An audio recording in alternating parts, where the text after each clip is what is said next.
Well, today we are so excited because we have a guest.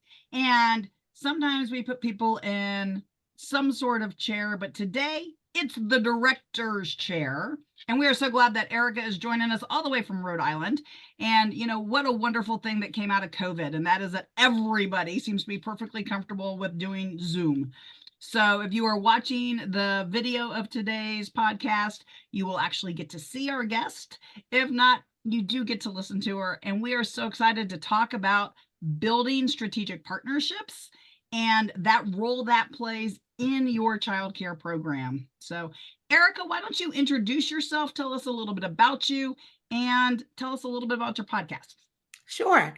So my name is Ericca Saccoccio, and I have been in the field for 25 years. I absolutely love it. I have three childcare locations, and I am proud to say I am an on-site owner. I am very actively involved with my children and my families. I have amazing staff that support me and allow me to do things outside of the center, like today, when I want to do things that my heart follows and desires, like my podcast. So I'm super excited to be here. The Child Care Directors Chair podcast is really, we just talk about the real things in real life of running a child care center, like right now, not theory, not practice. Like I got vomited on yesterday, just like you probably did too. So we keep it very real. And we just try to help navigate the challenges that we're all facing. And I don't pretend I know all the answers. I give you the best of what I got and try to bring on some folks on our podcast that can also contribute to the conversation because I think collaborating together is very, very important for our industry right now. Absolutely. Thank you so much, Carrie. Where do you want us to start? So, I mean, in my head, because we're talking about building the collaborations, and the two things that I'm hearing from directors the most right now are increasing enrollment and keeping or getting good quality staff. So those are the two places that I want to start with. We'll end up going into all the advocacy stuff about partnerships as well. But I want to start with whichever one you feel is most valid for leveraging those connections. Do you use it more for bringing clients into programs, or do you use it more for finding your ideal staff connections? So that's a great question. I have been very lucky and blessed that I do not struggle with enrollment. However, everybody's state is a little bit different. So here in my state, we don't have as many of the universal pre-K spots that are open. It is continuing to grow in my state, but it I feel like many other states kind of were ahead of the game there.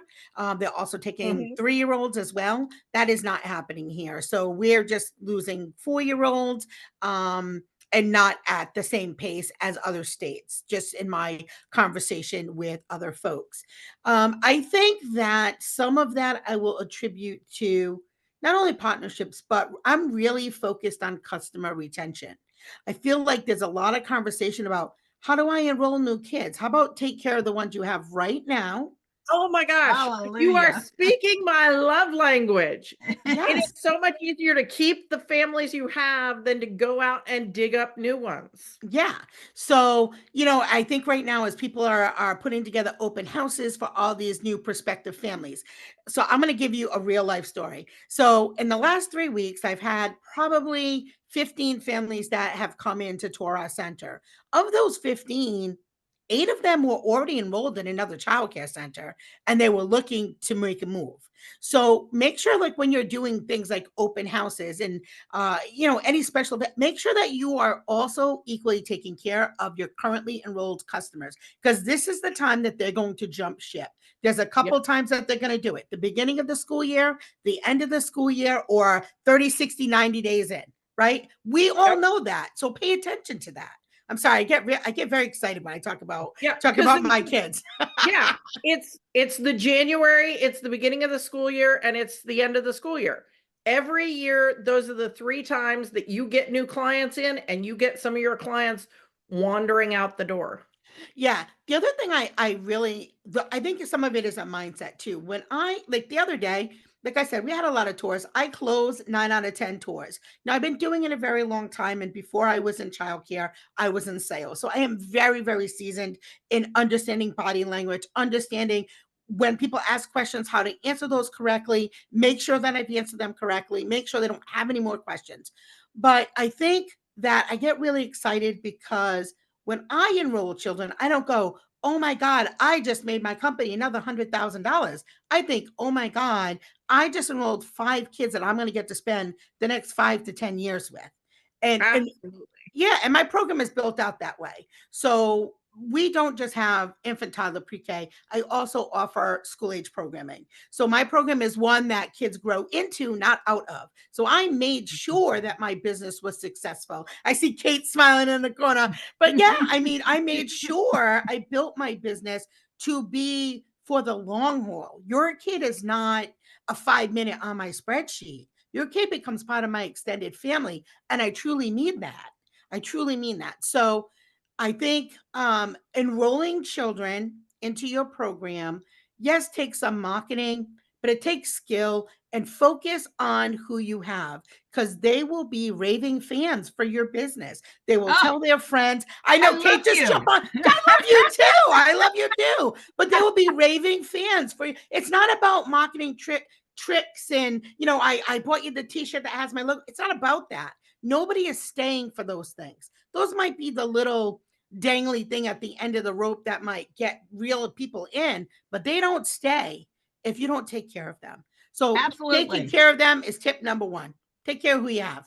Well, I Okay, think what's so great. let's no, I'm like, I think we go down that route as far as the connections. Okay, I just wanted to say that I think it's great that Ericca A actually knows the lifetime value of her kids because I would suspect that probably a third of the people listening don't even know what that means, let alone what is the lifetime value of your family. So, yay. And I'm glad that you knew the number and talked about the longevity because, why do you only want a family for a year?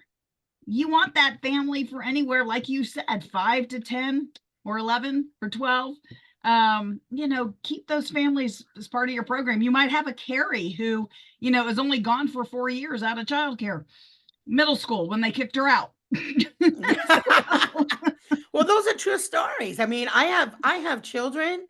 Well, again, this happens when we're a little seasoned like ourselves. So Yeah. I have children who work at my program. Well, they're not children now, but teachers who work at my program that were my students. I Mhm. also have children who were my students are my students' kids. Like, I mean, come on. So build your business around that. Forget about all these tricks and tips and all the crazy nonsense. Treat people right. It's good business sense. Treat people right and they will love you. They will write reviews. You don't have to have a contest for a new bike. They're going to write them organically. You don't have to do all those things. If you're struggling, I know right now, my best advice would be, I know right now universal pre-K is taking a big part of students in many states, right? We have to acknowledge that.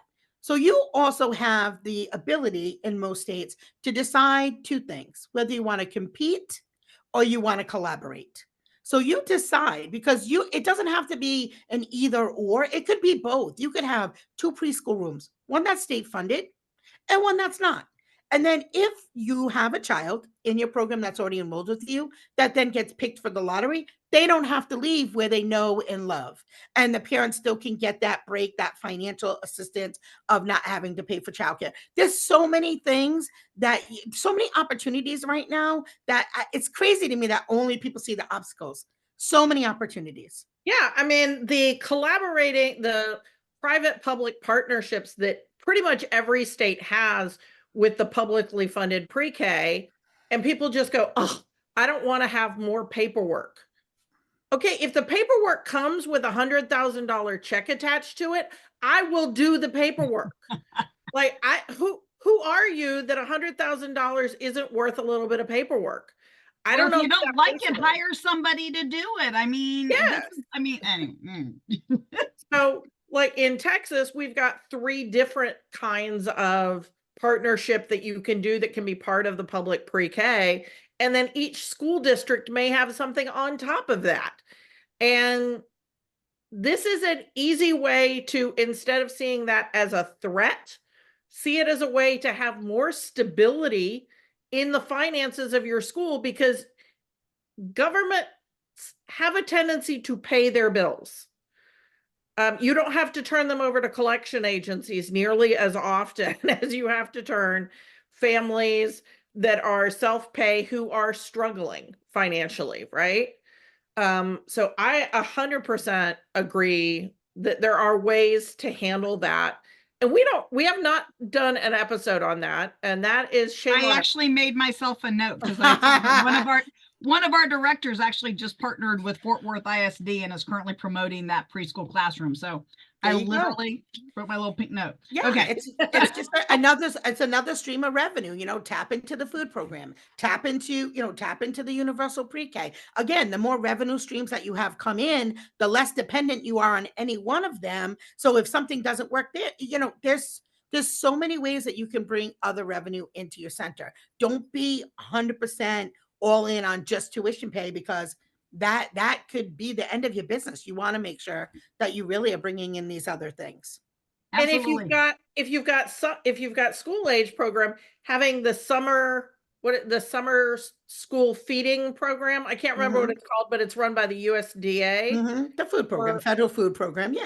Yeah, but it's not CACFP. It's Gotcha. for neighborhood kids that can't get their free lunches at the Yeah. school because the school is closed. Yeah. But being a resource where kids come by and they pick up their lunch bags from your school is another revenue source. And those kids can be playing out on your basketball court.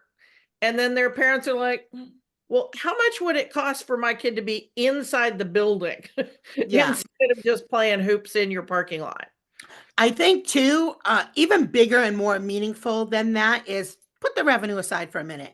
When you do things like that, your investment in your community is very evident.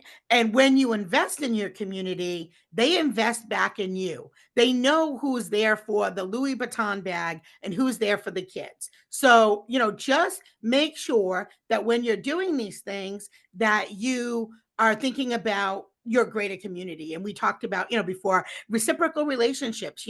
Nobody supports your business more than your local community. Most of the kids that come to you live 5 to 10 streets. I'm in Rhode Island, so we're super small, but they live really close to you. I can't go food shopping and not see 19 of my students, right? Give back to your community.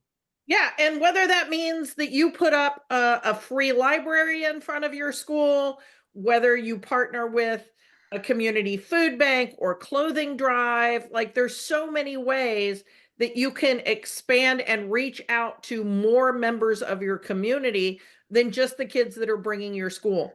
We love the car seat rodeos. Again, we're from Texas. Rodeo is what we call it here. I don't know what you call it in Rhode Island, but where everybody brings their cars and their car seats, and you have somebody who is qualified to make sure they're all installed correctly. Right. Yeah. So Ericca, if you were having a conversation with a director who's been in the field for a couple of years and she's still struggling with the concept of A, community partnership, or B, her families are leaving, what would be advice you'd give to her right now? Well, you gotta give them or him. There we go. Yeah. I would say you got to be visible. So you got to be present. You got to be visible. Talk with the families that are in your program now and see what organizations, what groups, where are they? What are they doing? Right? Because you already have, I don't want to say plants, but you already have people in those areas that already love you, right? So ask them, say, hey, I know that you go to this local church. Would you mind getting my stuff in the bulletin? Or are they having a bake sale that I can go there and help and set up and volunteer, have all your staff come with their logo shirts? There's a million ways to do that. If you're still struggling, I would say, do some homework, see what other people are doing. You don't have to do it alone. Reach out to other childcare directors. They don't have to be your exact competitor, although I also think working with your competitors sometimes works great for both of you. So I don't want to say poo poo on that, because there are many great directors that I know that are in my vicinity. If I don't have room, I refer the family to them, and they do the same to me. So you can also do that. Talk with other centers that are close by that maybe are full, that have a wait list. Because listen, wait lists can, especially if you have an infant, forget it. That's a year long. Kid's going to be a toddler before they ever get to you. We are in the business to serve families. Stop being greedy and help serve the families. If you're full and you can't help them, refer them to another small business and they'll do the same for you. You have to be reciprocal. It can't always be like this. Love that. I think that's awesome. So if they aren't figuring out how to keep their families, what might be a word of advice as far as a way to start Building creating those that raving raving family? fans, getting those raving Oh fans, God, I don't know. making them It's from a not a problem customer. I've really had. So I mean, I think gosh, I don't know. I've always been like that, but I'm Italian and my culture is very much, I'm very loving. I'm very transparent. I make relationships right from the start and I cultivate them. I would say ask for feedback, ask why families are leaving, see what's going on. Like, have you even done a market analysis? Who are you competing against? What do they do? These people are going somewhere. Is it your rate is too high? Is it your program stinks? Is it all of a sudden you're on a road where they're doing construction for 2 years? Why are parents leaving? Ask the question. And sometimes it's hard. You got to be reflective. Ask your staff. A lot of times your staff know why parents are leaving. Ask your staff. Talk to your staff. Like, a lot of times it's, either the pricing, they can't afford the pricing, there's too much turnover in your program. Look inside. Look inside. Do some surveys and see what's going on in your program. Because I don't know. I mean, here almost all the centers have wait lists. We don't really have a huge issue with a lot of empty spots, but again, we're probably a year or two behind where you folks are all in Texas with this, all these private or state funded classes. Yeah, So well, I've known of at least one program that people were leaving because the rates were too low. Mhm. And so they were going because they were like, I can't believe you can provide quality childcare for this low a rate. Mhm. Because I it believe was that. lower even than in some home-based programs. And they're like, how are you going to keep good staff at that rate? Yeah, I believe So that. both ends of the spectrum. Yeah, I'm right smack dab in the middle, so I believe that statement is probably very, very accurate, and I think that too because when people look around in my area, I'm not the highest and I'm not the lowest, and I actually do have the highest Bright Stars rating in my area. On top of that, so awesome. yeah, so Yeah. Yeah. I mean, I've already proven that I continually have quality. Her school age program is a 5-star. Yes, ma'am. So I have a question, Ericca. So here we have a lot of people, and I call it the recycling of buildings, right? So like somebody retires, Hmm. somebody's been around for over 20 years, they retire, and they may retire for a couple of different reasons, but your traffic example is perfect here in Texas because we're always building something new.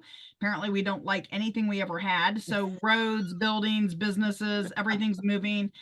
And Carrie and I, one of the things that we did was we took over a program to basically save it.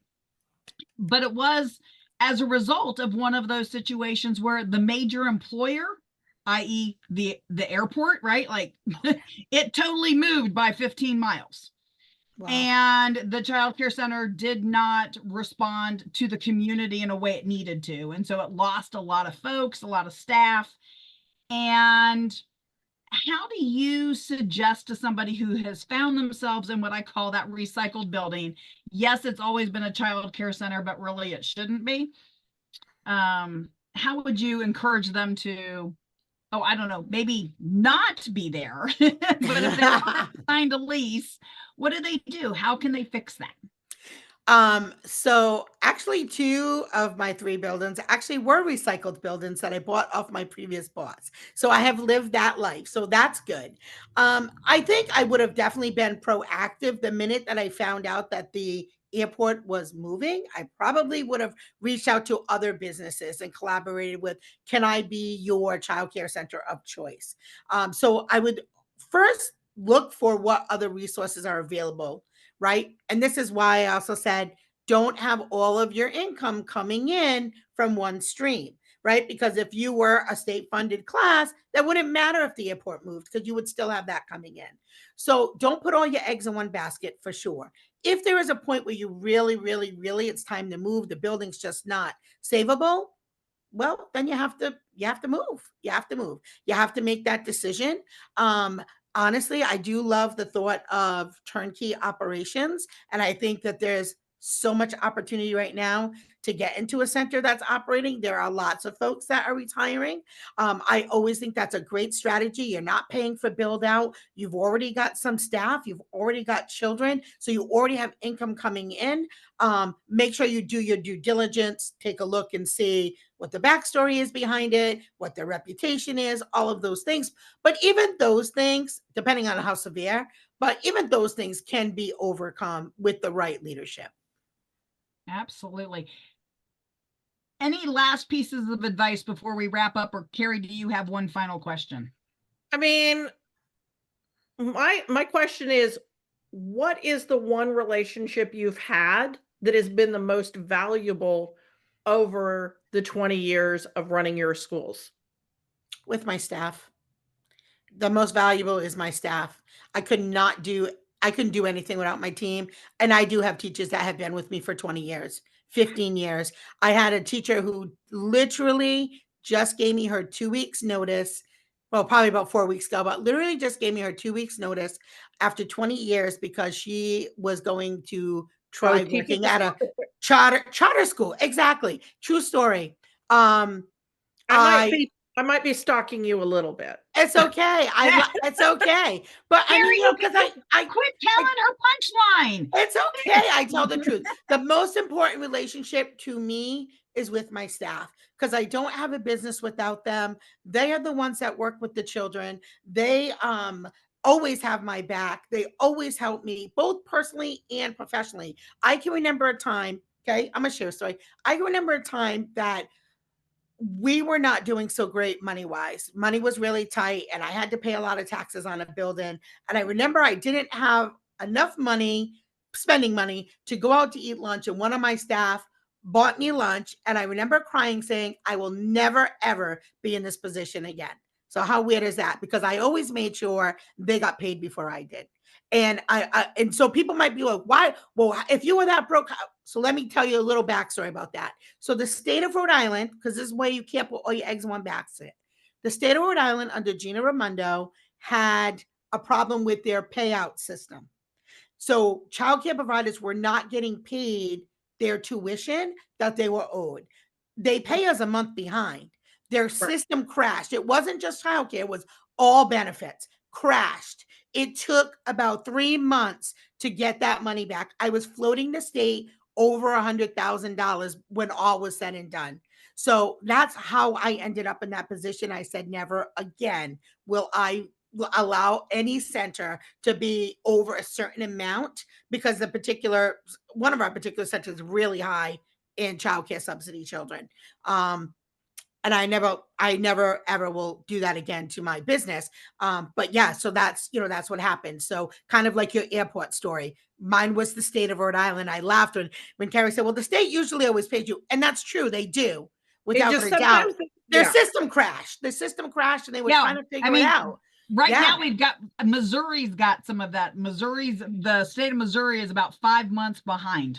Yeah. They've got programs closing right and left. And then the programs are like, so when they do pay, are they actually going to pay us back? Because a lot of them are breaking, commercial leases, which comes with a fine. And yeah. So it's been an interesting, unfortunately, all 50 states don't do things the same. And you'd think that if one of them figured something out that maybe they'd share. But so that's my key takeaway from all of this. Build your relationships so that way you are not dependent on any one revenue stream. and keep the faith and be present, be authentic, be transparent with your families, be transparent with your staff. It's okay to tell your parents, hey, we lost 5 students to XYZ, and be transparent. People really do admire that. I think what's great about the transparency, and I'm going to wrap us up here, is if you tell them, not only did I lose 5 kids, so if you know anybody at your church or your kids' little league or any of the play groups you're in, I have some openings that I need to fill so I can keep my staff.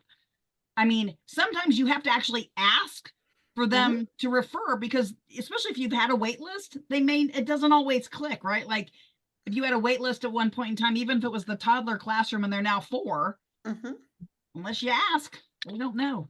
So yeah, and I mean, I've definitely seen a lot of those kinds of situations over the years. I was kind of thinking through when there was a restructuring of one of the big nonprofits that sponsored a lot of childcare centers, and like I've seen lots of times when people had too high a percentage of their eggs in one basket, and it has bitten them in the fanny.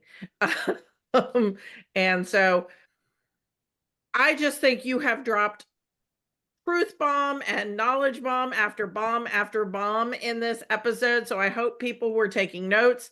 If you feel like you didn't get at least 5 big takeaways from this episode, go back and listen to it again, because Ericca was just dropping it throughout here. We're going to put ways to connect to Ericca in the show notes. But if people wanted to get a hold of you, what is your favorite way for them to reach out to you, Ericca? Is it the podcast? Is it one of your socials, or email?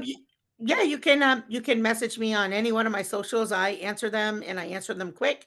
Yeah, I'm always ready to help anybody. So it is Childcare Directors Chair on Facebook and CCDC podcast on Instagram. Okay. Awesome. Well, if you guys loved listening to Ericca, don't forget to listen to us, because we're going to join Ericca the end of September. So it'll probably post sometime in October. And we're really excited because we have got some secrets that we're going to share on Ericca's episode about a new book about monkeys. Nice. Okay. Bye. Thank you guys so much. This was super fun.